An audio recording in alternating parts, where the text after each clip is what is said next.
Welcome to the Make a Mental Note podcast, where mental health professionals share information and perspectives that illuminate, educate, and is worthy of a mental note. And now your host, Chris Quarto. Hi everyone, this is Chris Quarto, and welcome again to the Make a Mental Note podcast. I hope you're having a good week so far. The mental health tip for today has to do with helping kids develop optimism. You know, kids learn a lot by observing others, especially adults. And if you're a parent or a caretaker of a child, even if you're an older sibling, you can do a lot to help instill optimism in kids by engaging in activities with them. And I think back to when my son, Luke, was younger. We would play board games with him, like Monopoly. And of course, you know, Monopoly is one of those games where, you know, it's very easy to feel frustrated if you're on the losing end. But at that time, I wanted to help Luke learn how to be a good sport when he played games with kids. And I didn't realize it at the time, but I was also helping instill an optimistic attitude. So what I would do is, you know, if he bought Boardwalk or Park Place, I would just kind of make comments out loud. Not to him, but just to kind of like I was talking to myself. I would say things like, "Oh shoot, Luke just bought Boardwalk. Oh no, now he's putting a hotel on the property. That's okay. I can still buy these properties over here and put hotels on them myself, and that'll give me some money, so if I land on his property, I'll be okay."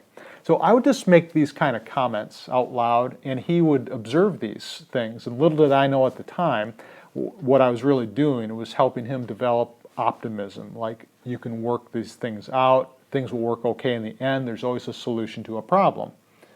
So my challenge for you, if you're a parent or a caretaker, that over this next week, if you're engaging in an activity with a child, whether it's, you know, playing some game with them or cooking or, you know, helping them with homework, whatever the case may be, that you talk out loud a little bit. Not to them, but just to kind of talk out loud with these optimistic comments. And with the idea that they're going to hear this, that they're going to incorporate this into their own thought processes. So that's my mental health tip for today. Well, today's guest is Jennifer Biddle, who is a licensed professional counselor in Nashville, Tennessee. And without further ado, here is Jennifer. Hello, mental note takers. Thanks again for listening to the Make a Mental Note podcast. I really appreciate you letting me get between your ears to provide you with information about the mental health field, and especially to highlight the fantastic work that's done by therapists in our area, the greater Nashville area. And you know, when I look at therapist websites and talk to them, I think to myself, you know what? There's some therapists who are doing amazing work in our community, and people need to know about this so they can take advantage of it and get the help that they need. And that's what this podcast is all about, to help spread the word as well as to educate. And one of those therapists is joining me today. Jennifer Biddle is a licensed professional counselor at Psyche, a private practice in Nashville, Tennessee. Hi, Jennifer. How are you doing today? Great. How are you? I'm doing fantastic. Well, I always have guests tell the Make a Mental Note audience a little bit about themselves before I dive into the main part of the podcast. So why don't you share what you do for a living, and we'll go from there. Okay. I am a licensed professional counselor, as you said. I have a master's degree in mental health counseling. I've been practicing professionally for about 7 years. Okay. And I'm working in a small group private practice at this time. Okay. So why don't you tell the audience a little bit about how you got interested in going into this field? I know therapists have different reasons for doing that, but what's your story? Why did you get involved in this field? Well, mainly when I was younger, I struggled a lot with depression and social anxiety myself. So I sought help from a couple of different therapists along my journey. And I decided that I wanted to help other people in the way that I was helped. And also think that I just kind of have a natural affinity for helping profession. You know, I'm a pretty sensitive individual. I consider myself to be intuitive and also just really curious about people in general. So it's a really good fit for me. Yeah, and I think that's true of a lot of therapists. If you look back at their backgrounds, that there were different issues or different experiences that they had that kind of moved them in this direction. But I think you're right too, Jen, when you say that on the other hand, therapists can be sensitive or they have that helping spirit about them that kind of, makes them gravitate in this direction. But, based on what you said just about, the social anxiety and the depression, does that make it easier for you to connect with your clients, do you think? Oh, yeah, absolutely. Say a little bit about that, if you would.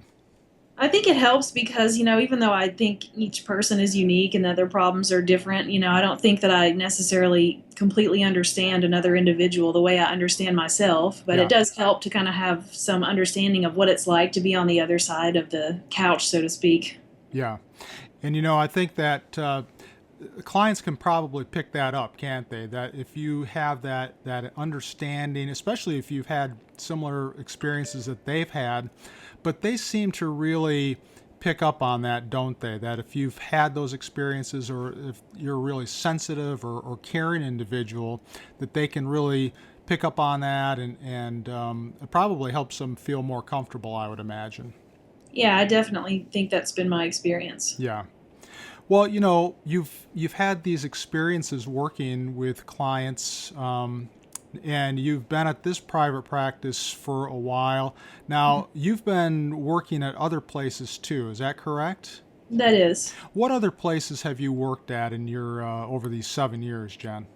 I have worked as a family counselor with youth villages. Right. Also worked in residential treatment for a company called Universal Health Services. So I worked at 2 of their facilities. All right. Mainly with adolescents and families. And then I moved into private practice a couple of years ago and worked with a different group called New Directions. All right. Moved to work with Psyche sometime last year. Okay.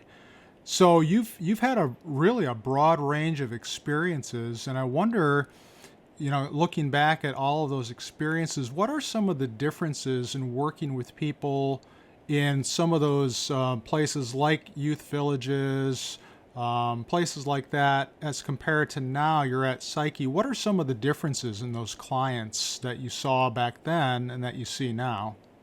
Some of the differences meaning like the types of problems that they have, the severity of the problems, anything along those lines. Well, I think I tend to like people that have, severity of problems more. Okay. And so I still kind of do that. I do a lot of dialectical behavior therapy, so I still see a number of adolescents and adults that have suicidal and self-harm behaviors. Okay. So, even in residential treatment, that's where you're going to see more severe behavioral problems out of adolescents. Yes. So I think that's kind of been the thing that's linked all of my experiences together, is that I tend to like that type of client. Okay. And that said, anyone doing that 24 hours a day would get burnt out. So I do like just seeing people for things like anxiety and depression. Yeah. So I guess overall, I kind of see like common themes amongst all kinds of problems. Okay. Well, let's go with that, because people have they can have all different types of problems, but there can be commonalities in the problems that they have. So let's go with that, Jen, and maybe you can say a little bit more about that, about some of those themes that you see in people that you work with. Okay. Different themes that I typically see. I work with a lot of anxiety, which isn't, I guess, a long stretch considering my own history. Yeah.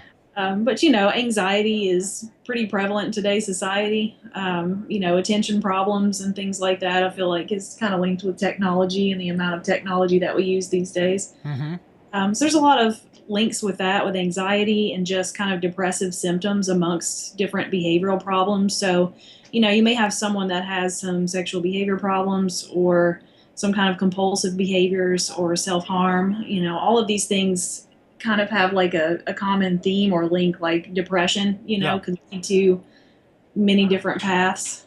Yeah, and you've mentioned suicide and self-harmful behavior a couple of times now, and I wonder, you look at people who do that, and people who are listening to this podcast are probably wondering, what is it that would make a person want to harm themselves?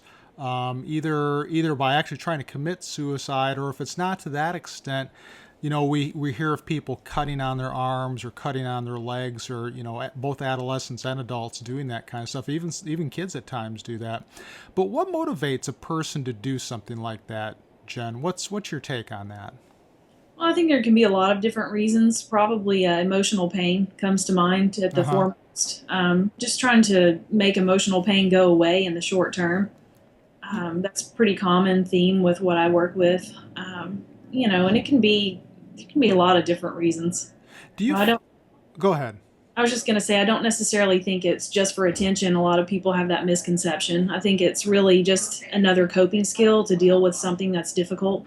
Yeah, mental note takers, that's a really important point that Jen makes here, that there's oftentimes this misconception that people are doing these things, in particular harming themselves in order to get attention. And most of the time that's not the case at all. In fact, if you look at people who cut on themselves, for instance, it's not like they're wanting to bring attention to themselves for doing that. In fact, they're more likely to wear long sleeve shirts or jeans in the summertime when it's really hot, so as not to bring attention to themselves. So I think that's a really good point that you make there, Jen. And you also had said that what you find in common for these people is that they have this emotional pain. And where do you think that emotional pain comes from? I mean, what's that all about? Well, I mean, I could spend like an hour talking about that, but I won't. I think there's a lot of different places. Again, Sure. There's really not a black and white answer to some of these questions. Yeah. But, I think mainly it can be just a biological sensitivity, like a natural biological sensitivity to Yes. emotions that some people have over others. Yeah. It also has to do with, environments. So it's back to the old nature versus nurture debate. Yes, exactly. It's an interaction. Nature interacts with nurture, and nurture interacts with nature. Yeah, so really you could look at some of your clients and, if you were to ask clients about their own families, I guess, you might find that perhaps they had parents who suffered from depression, or maybe an extended family member. So that's sort of that genetics idea that you were just talking about there. And then I think you're right. I think it really does make a lot of sense to look at the whole environment too. So you've probably known people, and actually with the adolescents that you've worked with over the years, you look at their family structures and the dynamics that go on within those families, and you could certainly understand where some of that emotional pain is coming from in terms of, how the parent and the adolescent are getting along with one another, right? Absolutely. I mean, one of the things that we often say with using dialectical behavior therapy is that all behavior is caused. Okay. It didn't just come out of the blue, so there's something that led up to that. You've used that term also, that dialectical behavior therapy, a couple of times, and for somebody who's listening to this podcast, they're thinking, what the heck is that? What does that mean? And I kind of have some ideas of what it is, but I'm not really sure about what it all involves. So if you could just kind of explain a little bit about what that is and how you might use that with a client. Sure. Dialectical behavior therapy, shortly referred to as DBT, is kind of like the second wave of a cognitive behavioral therapy, which is kind of the most widely evidence-based approach at this time. Okay. And so DBT is kind of like a second wave, and I kind of call it like the Zen cognitive behavioral therapy. Ah. There's a lot of mindfulness involved with it, and also a strong base in learning new skills. Which we were talking about suicidal and self-harm behaviors and what would lead someone to do those things. Right. I think a lot of times it's a lack of knowing what to do instead. I see. So DBT really focuses on learning skills to regulate emotions, to tolerate moments of distress, learning interpersonal effectiveness skills. And in the core of all of that is mindfulness, because, you can't really cope well if you're not coping mindfully. And focusing on whatever it is you're doing in the moment. So, for example, you can't focus on your breath and also think about how worried you are about the bills you need to pay tomorrow. I see. So you're really trying to get somebody to focus on something that's almost opposite from what they would normally do, or what would be distressing to them. Right. whether it's with, the mindfulness or whatever technique that you're using. So what kind of clients or people would you use this approach with, Jen? Is it just people who are suicidal, or could it be other types of clients? It's not necessarily just people who are suicidal or have self-harm behaviors. It can include any kind of behaviors. I have clients that have been in recovery for eating disorders. It's not something that I specialize in. Mm-hmm. However, when it comes up or things kind of slip backward a little bit, DBT can help with that, just as far as focusing on behavior and focusing on what will work to prevent that. So it can be a number of things. There's a high level of behavioral activation with dialectical behavior therapy, and that just means like if you're depressed, trying to get you to do something. Okay, sure. Yeah, to put it shortly. Yeah.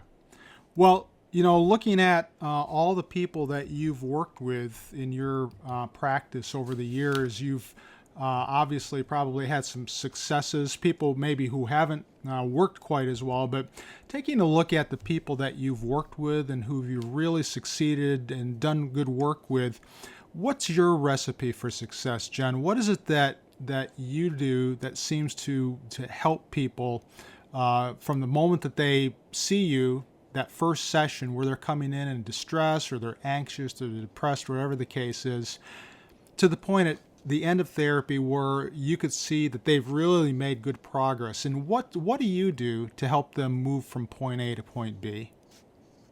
Well, I think that, I guess just speaking in terms of doing therapy, I think I just try to be consistent, keep any promises that I make to my clients, and also just, being present. Has a lot to do with it. People also tell me that I'm radically genuine, so I think that helps. Sure. Maybe even irreverent at times. There's a lot of laughter coming out of my office many times. I think it's genuineness and just being honest and open with my clients. Yeah. Why do you think that being genuine, why is that important for your recipe for success? I mean, what do you think how does that figure into a client improving in therapy? Well, I think that people can pretty well tell when you're not being genuine. Yeah.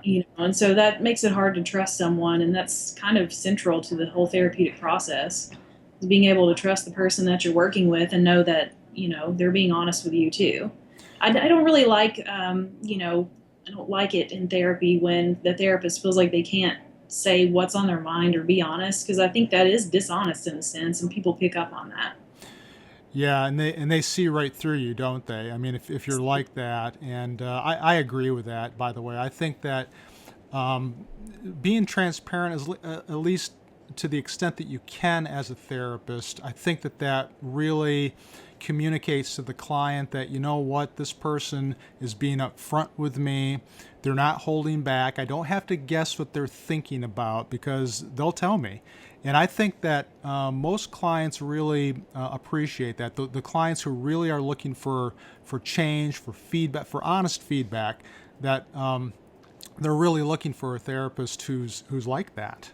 Yeah, and I also think that, just talking about working with someone to the maximum benefit of them, is making it clear like what your assessment initially is, setting up goals and talking about like where you foresee therapy going, so that we're on the same page. I think that's really important too, and setting some marks along the way so that you can measure progress, according to what the client thinks progress looks like. I think that's also extremely valuable.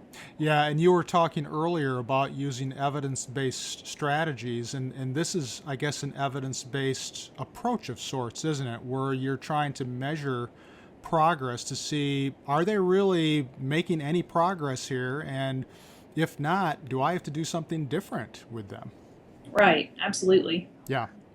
So you've had clients that you've worked with that you've had a lot of success with, but how about some of those clients who you're finding that, ooh, man, this is a really challenging client. I'm not quite sure what to do, or I really have to think more about this one. Do you have clients like that, and what do you do with them? Well, I kind of tell them that, I'm kind of struggling here to figure out what we can do to help, and, just tell them honestly what's going on and what I'm observing and get their feedback on it, because it could be something that I don't really see. Yeah. Everyone is human, so we all make mistakes, and I'm open to hearing that. If there's something I'm doing or not doing that they need or don't need, then I really want to hear that. And that tends to work pretty well, I'd say. Yeah.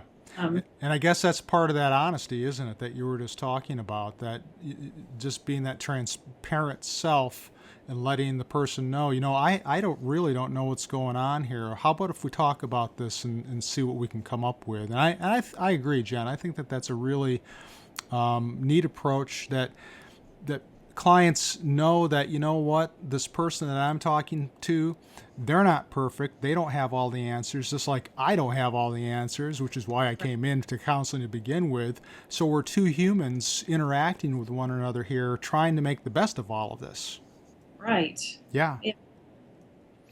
Well, and so you've had some of these clients, and I wonder also if you found that in some of these clients too, if some of them are just not,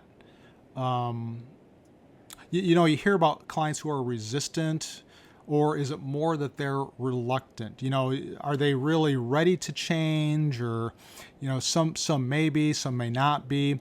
What's your take on that with clients who just seem to be resistant? Do you truly see resistance as being part of this process, or do you kind of have a different take on clients like that?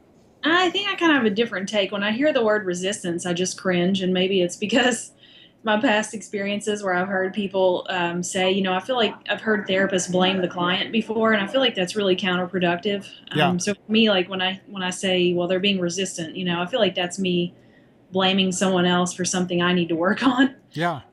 So I guess the way I look at it is, everyone's doing the best they can, and they can always strive to do better. And I don't think that just because they're not doing what I think they need to do, that doesn't mean that they aren't improving, So a lot of times if someone isn't changing, there may be an issue of acceptance that needs to be looked at. Sure. And also just trying to figure out like what's actually in the way, because I think there are genuine barriers that often are missed because we look at things as, well, they're being resistant, but there may really be something in the way of change. And so I think it's really important to figure out what that is. Yeah. I think that's a really good point, because it's so easy to blame the client, isn't it? If something doesn't go right, that, okay, they're just being resistant, or there's something that's going on with them. It's not anything that I'm doing, but it must be something wrong with them. And it's an easy trap to fall into, I think, as a therapist. But I like your take on it, where, well, let's take a look at this. Maybe there's something else going on. And in fact, that question that you ask, what is it that's preventing them from changing? I think that's a great question. I mean, that's a great question just to kind of bring up for discussion in therapy, isn't it? Yes, absolutely. And it often yields great results. Yeah. Figure out like, oh, well, that was the thing the whole time. We didn't see it. And there it is. Do you ever find that some clients just aren't ready for change? Do you ever find that, Jen? Well, I think, from what they tell me, I've met with people a couple of times, and we've talked about, just trying to clarify goals, and they don't, people have said to me before, I'm not really sure I'm ready to work on that. And it's like, well, okay, that's your life. Yeah.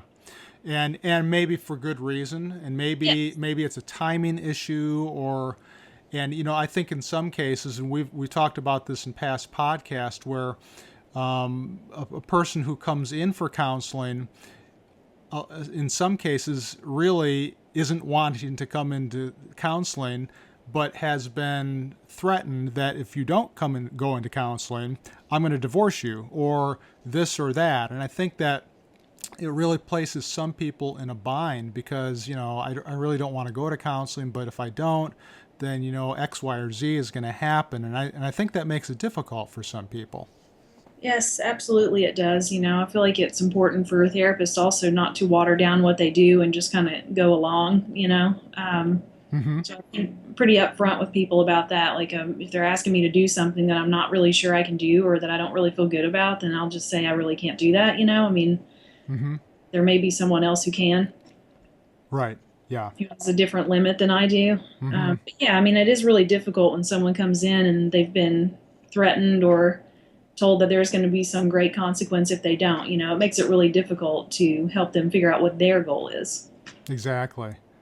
Well, you're in private practice now at Psyche, and what is it that would make a person want to come to see you, Jen, for counseling? What is the draw? What would draw a person to see you for counseling at this private practice? Well, I guess, I'm pretty straightforward. So if that's what, someone's looking for, I can definitely give them that. All right. So just the emotional honesty that I tend to bring. Mm-hmm. And also, I don't mind being available to my clients. I know some therapists don't like that. I really don't mind. To me, it's a matter of I'd rather help them in the moment than wait until next week's therapy session when they don't remember all the details. Yeah.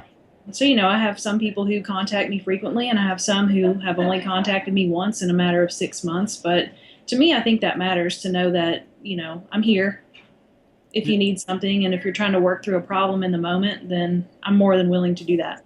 What if a client has seen you for therapy and, they've achieved some of their goals, or they've made some progress, let's say, but they really haven't achieved the primary goal that you had discussed in counseling, but they're just ready to say, you know what, I've kind of had enough of counseling for now.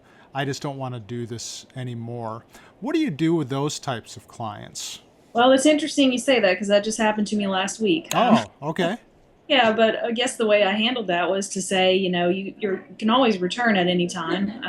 Of course, there's some exploration of the reasons for wanting to stop right now. Yeah. Which, situationally, it was completely understandable.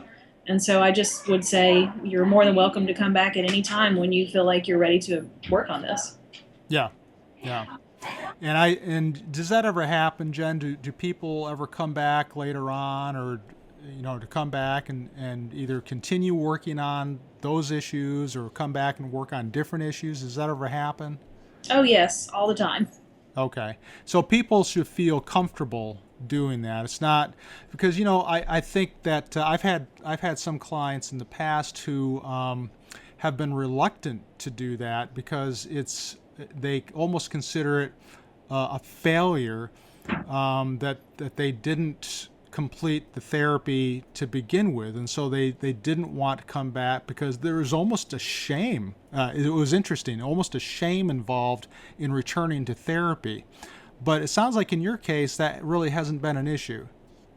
No, not really. I don't think so. I mean, I think it's some education about just there's so many factors in life that people can struggle at one moment and the next they're perfectly okay, and that is normal. That's normal. We don't stay happy forever, and we also don't stay sad forever, thankfully. But, I think these things are sort of cyclical. And so, yeah, it's completely normal to want to stop and come back at some point if something new comes up. Yeah, and it's almost analogous to going to see a doctor, isn't it? That you might go see a doctor for something when something flares up, you get that taken care of, but you don't necessarily continue seeing the doctor. I mean, counseling and going to see a doctor are different things, obviously, but for some people, that's kind of how they operate. And I wonder if people can get as much out of counseling kind of doing it that way, just kind of coming in for the occasional sessions, as opposed to the traditional where they come in on a weekly basis. What do you think about that? I think it really depends on what the issue is. Uh-huh. It's really hard to answer, to give a short answer to, but I think it really depends on what the issue is. If it was something like, say, a specific phobia of something or fear, then Yeah. I don't think just popping in and out is really going to do the trick. Yes. But if it's something like occasional, feeling down, then it might be okay to pop in and out when things sort of come back up. Yeah, if they just kind of needed some support every now and then and just kind of check in with you when that happens. Yeah, that makes sense. That makes total sense. Mm-hmm. Well, looking at, our mental health, our mental note-taking audience here, they always like to listen to this last part of the interview for tips or advice for mental wellness. And I always like to ask the guests on the podcast if they have any particular words of wisdom or advice, anything that they could share with the audience to kind of enhance their mental wellness. Is there anything the audience can do along those lines, Jen? Well, I think, take care of yourself, get enough sleep, eat good, or eat well, I guess I should say. Yeah. Uh-huh. And take care of yourself physically, and also mindfulness, mindfulness, mindfulness. If there's only one coping skill I could teach someone, then I would choose mindfulness over any other. Could you just give a brief description of mindfulness? Because I think that the audience may have heard of that before. We kind of touched upon that a little bit earlier on in this episode, but kind of give a basic description of what that is. So if a person wanted to try it, they could do it. Okay, so mindfulness is just basically being in the present moment, wherever that is at that moment. So you can practice mindfulness doing just about anything. Like if you're driving to work, oftentimes we kind of get in autopilot mode, and we get to work and we think, I don't even know how I got here. So mindfulness would be like focusing on the here and now and looking around, maybe just observing what you see in the environment or on the road. You can even just observe your own thoughts about driving. So, you can really practice that just about anywhere. You can take a walk and focus on, leaves blowing in the breeze, focus on the feeling of the sun on your skin. Mm-hmm. Basically, it's just if you're washing dishes, wash dishes. If you're walking, walk. If you're brushing your teeth, brush your teeth. I see. So it's almost like you're trying to filter out the distractions, all those things that kind of go through our brain, and just kind of focus on whatever's happening right here, right now. That's kind of what I'm focusing on. Is that what I hear you saying? Absolutely. Your mind is like an untrained puppy, and so if you don't train it to go to the bathroom outside, it's going to pee on your rug, Your mind is like that. Your mind's going to wander around and do whatever your mind does, which is think. Yes, exactly. Well, and I like that you brought up the whole notion of just getting enough sleep, eating right, and even exercise. I think, and we had talked about that in a previous episode as well, that those things sound so basic, don't they? But I kind of think over the number of years that I've done this in this work, that I've heard those things, and I thought, yeah, okay, I hear that, I know it's important, yeah, that's important stuff, but let's get to this other stuff, the real meat of counseling and all that kind of stuff. But as I've been in this for longer, I've really started to pay attention to some of those real basic things, like taking care of yourself, because more and more I understand that the way that what I do to my body, or the way that I feel, in my body, that's really going to affect the way that I feel emotionally, And I think the same thing, whether it's eating right or exercising, getting enough sleep, just those real basic things that I think we all take for granted, those things really are important, aren't they? Yes, absolutely they are. No one's in a good mood when they're hungry. That's right. That's right. And it's about time for me to eat right now, as a matter of fact. Well, Jen, if somebody wanted to see you for counseling, how could they get a hold of you? Well, they could call me directly. My number is 615-829-6266. Could also look at our website. It's www.psychepllc.com. Or they can email me at jenniferbiddle@psychepllc.com. Okay, and I just want to make sure that I have the spelling down of psyche correctly. It's P-S-Y-C-H-E. Is that correct? That's correct. Okay, psyche.com for the website. And we'll put all this information in the show notes, so if anybody wants to get a hold of you, they can do that easily. Okay. Well, Jen, thanks so much for joining me today. It was a fascinating interview just to listen to some of these clients that you've dealt with and how you go about dealing with them. And it sounds like it's been a very good experience for you, and 7 years into this whole counseling gig, and many more years to come, I trust. So thanks so much for joining me today. Thank you so much for having me. Okay, take care. Okay, a lot of good information came out of that interview with Jen pertaining to emotional distress and the things that people can do to help deal with these feelings. And in fact, this pertains to my question for today, and that is, what's one of the primary reasons that people engage in self-harmful behavior, like cutting? Well, cutting is a form of distracting oneself from emotional pain, at least temporarily. And clients will talk about this as a form of relief, of emotional relief when they cut on themselves. And so at least they're getting away from this pain, at least for in the short term. And it's usually not to get attention, like Jen had mentioned. So when people come into therapy, the key is for them to learn and use coping skills, more adaptive ways of dealing with their emotional distress, so they don't feel the need to hurt themselves. And so that's where things like mindfulness and dialectical behavior therapy come into play. Well, the show notes for today's interview can be found on my website, chrisquarto.com, and I look forward to bringing you more fascinating guests in the future. Have a great rest of the day.